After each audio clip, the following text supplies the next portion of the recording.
Fala pessoal, tudo bem com vocês? Ufa, que vitória boa, hein? Nossa, que vitória sobre o Galo, com o Luiz Castro metendo o louco, mudando completamente o time. Teve estreia do Nardoni, teve jogador a mais, teve golaço do Marlon. A gente vai falar de tudo isso. Chega mais, eu sou o Chico Garcia, inscreva-se no canal e vamos juntos. Vai Corinthians! Vai Corinthians! Vai Corinthians! Bora, rapaziada, que vitória importante, hein? 2-1 sobre o Atlético Mineiro e não foi fácil. Como não tem sido as coisas no Grêmio. Estamos melhorando, aos poucos, mas estamos. É claro que não dá para tirar do contexto a expulsão, mas é preciso acontecer movimentos que aconteceram do treinador, dos jogadores individualmente, das questões táticas do time, isso antes da expulsão, mesmo com pouco tempo, né? A gente está falando aí de 15 minutos iniciais, e depois também. É importante você aproveitar essa superioridade numérica. Eu já vi o Grêmio se atrapalhar com esse jogador a mais muitas vezes. E não foi o caso hoje. O Grêmio fez o resultado, mesmo com dificuldades, como eu disse. Mas vamos lá.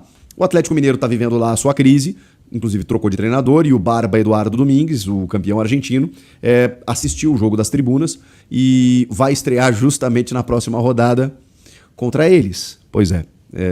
Tomara que o Galo tenha sorte a partir de agora. Mas ainda assim, é um time que, cara, se você olhar no papel o time do Galo, pô, vamos lá. Hulk, Gustavo Scarpa, Renan Lodge na lateral esquerda, o Maicon, ex-Corinthians, na volância, o Coelho, que eu acho muito bom jogador, ex-Atlético Paranaense, joga pelos lados do campo, o menino Juan Tressoldi lá, que era zagueiro do Grêmio, jogou no São Paulo também, foi vendido para a Itália e voltou, o Everson, que é um bom goleiro. Cara, é um bom time de futebol. É um bom time de futebol. Mas ele não engrena, né? E o Luiz Castro, que é o que nos interessa, cara, ele meteu o louco. Por quê? Ele botou dois zagueiros jovens, o Gustavo Martins e o Vieri. Ele colocou o Pavon de lateral direito, começando um jogo. Tipo assim, largou mesmo a mão do João Pedro e do Marcos Rocha. Impressionante. Botou o Pavon ali, ele já vinha entrando, fazendo essa função, botou ele na lateral direita. Mas o Pavon é um atacante, né? Marlon na esquerda, aí o meio de campo. Noriega. Que jogador. Eu sou apaixonado por esse peruano japonês. Ele é muito bom de bola, ele é gente boa e hoje marcou seu primeiro gol. E que gol importante, hein? O Nardoni estreando, então Noriega. Nós não tínhamos o Arthur, né? Que foi preservado por um desconforto, porque tem Grenal domingo também, né, rapaziada? Calma lá. O Nardoni não pode jogar o gauchão. Então, esse é o lamento. Porque que jogador. Que jogador. Que estreia. Que deleite, rapaziada. Joga muita bola esse Juan Nardoni que veio do Racing. Bom, não à toa o Grêmio pagou uma bala por ele, né? Mais de 40 milhões. Mas ele joga demais, cara. Raça, presença ali no setor intermediário, desarme. Se atrapalhou um pouquinho naquele pisão ali no começo do jogo. Achou que estava na Argentina. Porque vocês sabem, né? No futebol argentino isso aí é carinho, né? E escapou de ser expulso, preciso dizer. Porque é um pisão, é uma entrada por cima. O Klaus entendeu como amarelo, o VAR não corrigiu, ficou por isso, mas talvez a gente estivesse falando aqui de outro jogo se ele fosse expulso ali naquela primeira bola.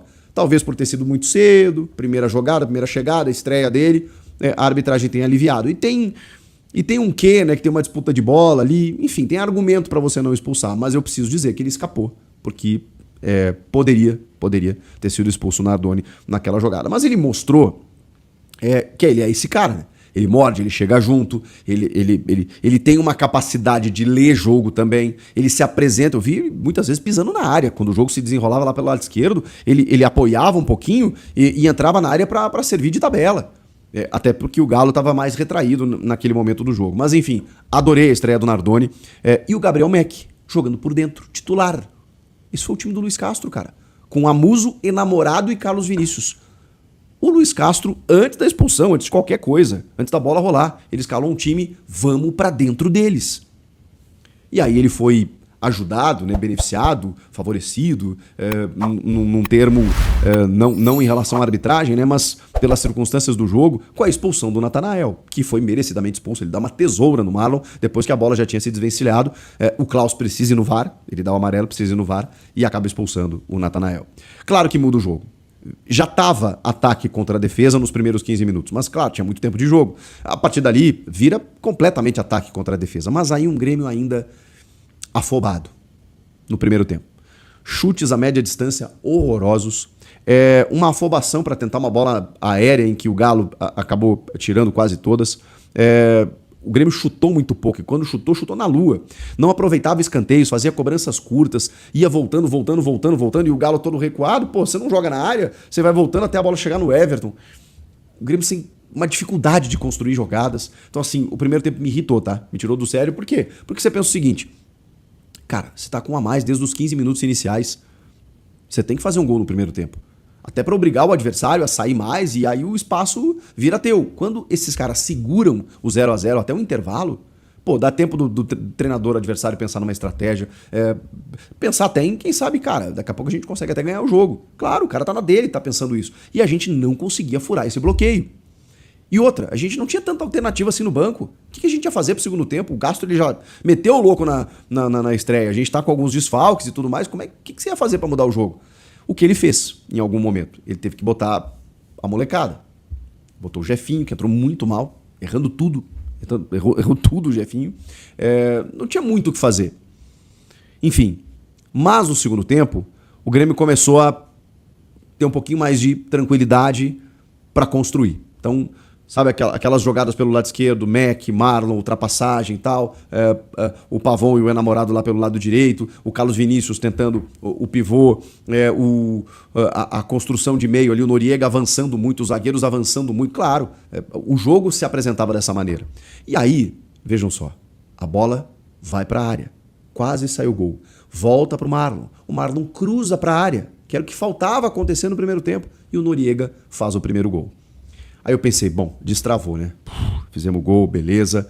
Então, porque ali, gente, quando você tem um jogador a mais, no momento que está vivendo o Grêmio, de construção, de afirmação do trabalho do Luiz Castro, pré-Grenal, você precisa ganhar o jogo. Você precisa ganhar o jogo. Você está com um a mais, cara, não negocia.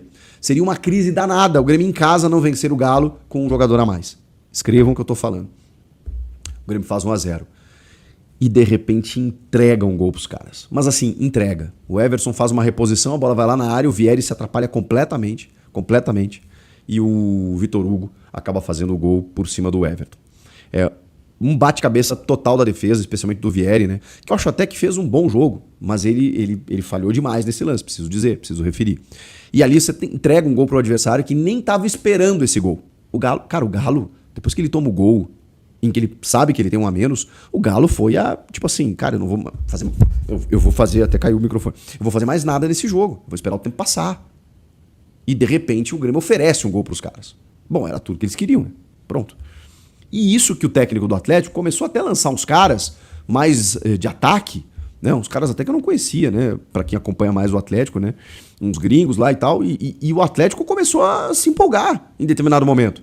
E aí eu preciso destacar que o Grêmio foi muito bem nesse aspecto, né? Depois do gol tomado, defensivamente. Ali, mas não só pelos zagueiros, né?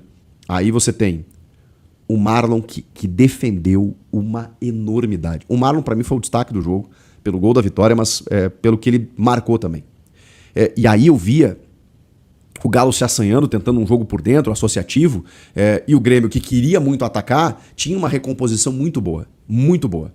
Tanto que, cara, em vários momentos, os jogadores do Galo trocavam passes, a bola ia se oferecendo, daqui a pouco tinha uma blitz, cara, de uns 6 caras do Grêmio pra tirar aquela bola.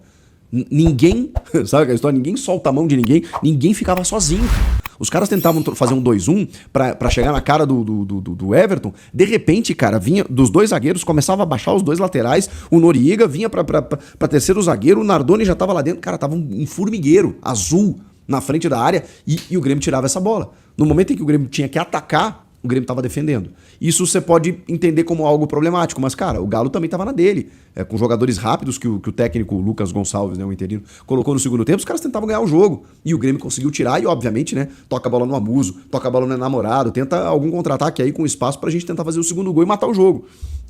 E aí, num espaço muito grande, porque os espaços se oferecem quando você tem um jogador a mais, o Marlon desferiu um chute maravilhoso, fantástico, espetacular, no ângulo do Everson.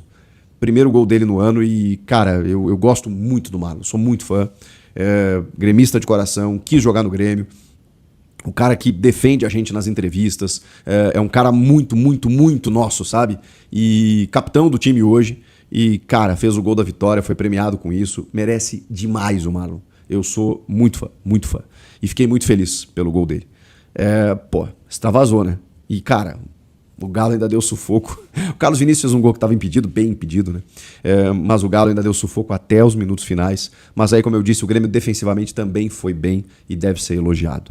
Aí depois o Luiz Castro começou a fazer mexidas, mas acho que ele pecou inclusive na questão da estatura, cara. Entrou o Dodi, entrou o Jefinho, e esses jogadores tiveram muita dificuldade, né? Porque aí o Galo começou a tentar ocupar a área do Grêmio para beliscar, quem sabe, o empate, né? Mas enfim, conseguimos o resultado. Hoje, eu não sei se esse é o time ideal do Grêmio, porque o Grêmio tem mudado muito, né? E tem Grenal domingo, então ele tá com alguns desfalques, ele não tinha o Arthur. Quando eu digo o time ideal é a formação tática, né? Provavelmente o Noriega, Arthur, Nardoni, e aí 3 homens de frente, ou você põe o Gabriel Meck ali por dentro e 2 atacantes. Gostei do Meck por dentro, gostei.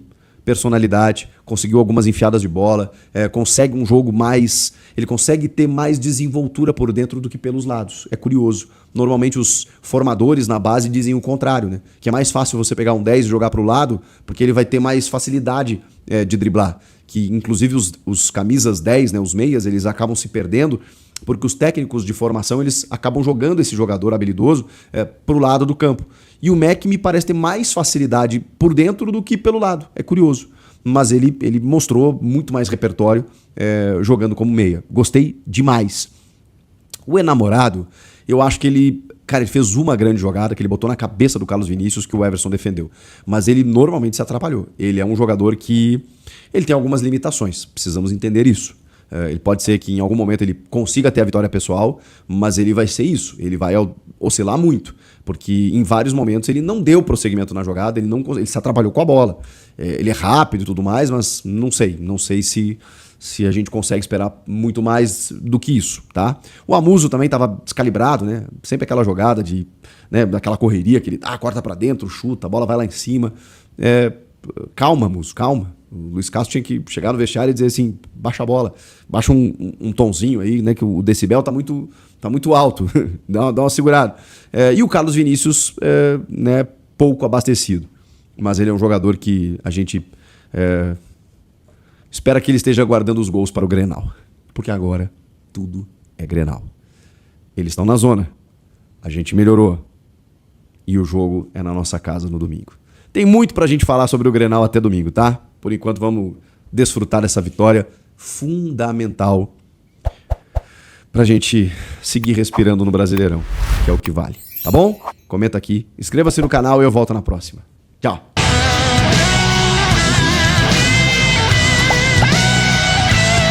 Vai Corinthians! Vai Corinthians! Vai Corinthians! Vai Corinthians!